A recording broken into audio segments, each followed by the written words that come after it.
is day 2 in the book. Kuala Lumpur, second day. বাইরে এখনো বৃষ্টি, সো আমি একটু বের হচ্ছি। এটা হচ্ছে আমার ডে 2 কুয়ালালামপুরে।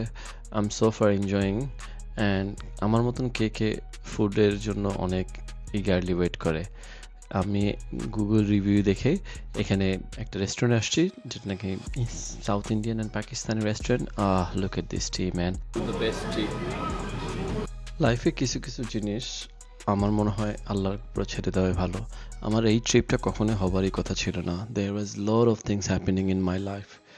সো যেখানে অনেক আনসার্টিনিটি ছিল, তার মাঝখানে আলহামদুলিল্লাহ আমার এই ট্রিপটা হচ্ছে। I am so happy about it. I get to explore another country. So এর চেয়ে বড় কিছুই হতে পারে না।